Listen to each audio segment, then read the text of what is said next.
Hello there, everybody, and today I'm talking about Hellboy. This came out in 2004, and it stars Ron Perlman as Hellboy.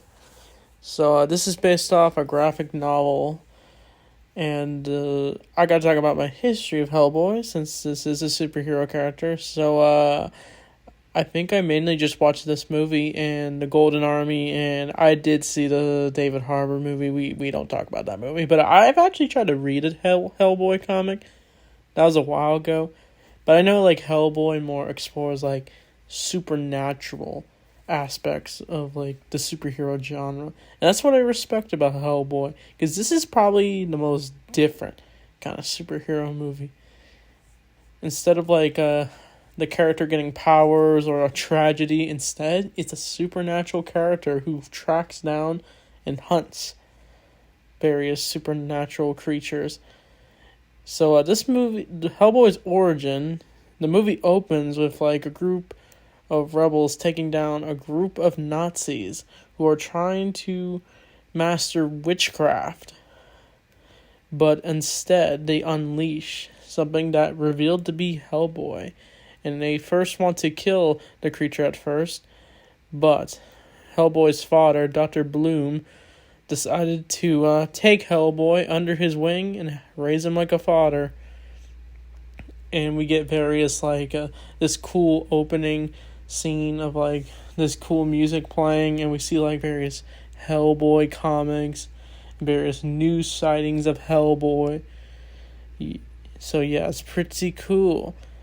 But it turns out, during those years, one of the Nazis has been resurrected through blood by these cultists who have this big plan to track down Hellboy.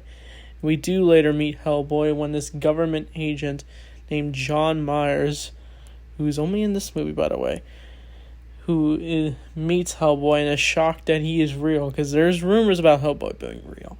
And we see the dude himself. And I gotta say, Ron Perlman was a perfect casting for Hellboy. He's got the sarcastic voice of Hellboy, like he's very buff looking, like he's very good with what they did with the makeup. And I'm surprised that they have not done a third Hellboy movie, but this movie started all. And Deadpool, I don't know why I said Deadpool. Hellboy ain't really alone in his crusade of supernatural. He's got this one aqua-looking dude. I forget his name. I think his name is I'm looking at the cast. It's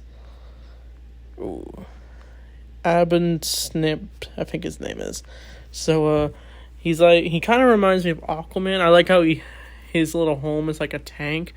But as this is going on, Hellboy is under this an organization that hunts down supernatural creatures invading their various areas, and there's an attack going on in the museum. And that's where Hellboy and his friend are sent to go take down this creature.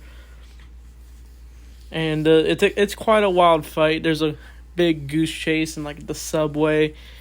Like the creature is jumping out of the window, and then he goes underground to the subway, and then Hellboy chases him, and he ends up getting run over by a train.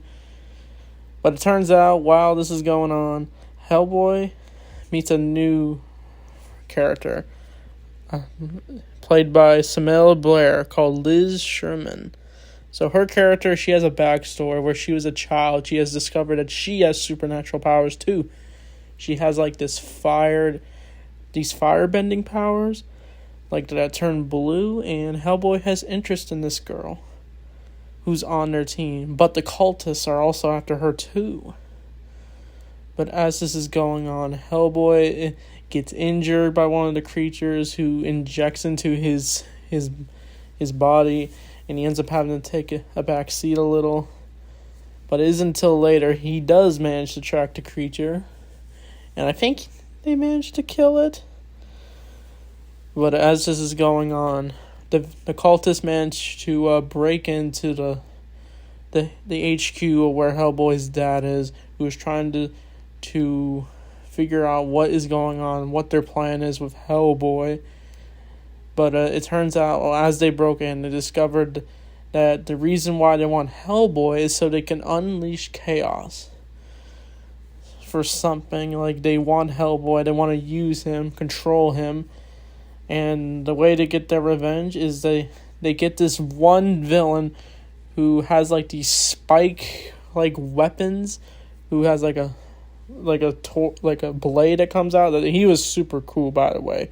The dude they resurrected, I think he's very zombie-like and machine-like. He's like Darth Vader, more machine down than man. He manages to actually assassinate Hellboy's father. But as Hellboy is getting suspicious about his fellow comrade, John Myers, as he's seeing him just hang out, and Hellboy hangs out with this one boy. I do like the scene where they're bonding. Like, the boy actually likes Hellboy, and they're having a decent conversation. He's talking about his feelings, and he even tells the boy that he can't figure out his feelings because he's only 9.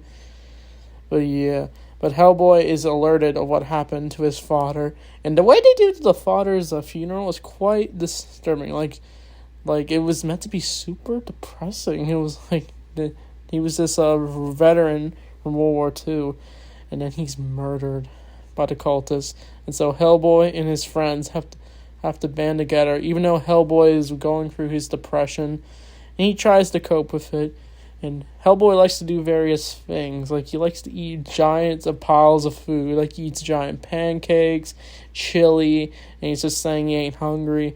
But as this is going on, he's now on the mission to defeat these cultists and get his father's revenge. As they go to the palace of where these villains are at. But they are running through various traps. And that's where I forgot to mention Jeffrey Tambor's character. He plays the government agent who's very bossy. But Hellboy, I do like the scene where Hellboy manages to just throw him across under the gate. And to get out of the way as they are attacked by a giant hammer-looking thing. And they manage to fight the robot guy. And it all leads to this cool final battle, but something bad happens as all our characters are now captured, and the Hellboy is now used as the Hellboy's girlfriend's used as the sacrifice by the cultist, and Hellboy has to endure his mind control as he gets these giant horns, a crown on his head, and he's about to embrace his fate of becoming the little devil himself. If his father never raised him, Hellboy could have been a villain this whole time if you really think about it. But Hellboy manages to resist this control, and he manages to, I think, almost kill the cultist. But he unleashes, the cultist ends up unleashing a giant squid-like creature. And he manages to almost take out Hellboy, but he throws a grenade in his mouth, and then Hellboy explodes the creature, and he finally wins the girl, and who he thought was dead, but she's revealed to be alive, and they end on a kiss. And they reflect on a quote about a man, what makes a good man, or something, and that's Hellboy. So Hellboy was a really, really good movie for its time. I liked the director's style of filmmaking. Like, he did various other movies too besides the Hellboy movies. I think he worked on the Hobbit movies.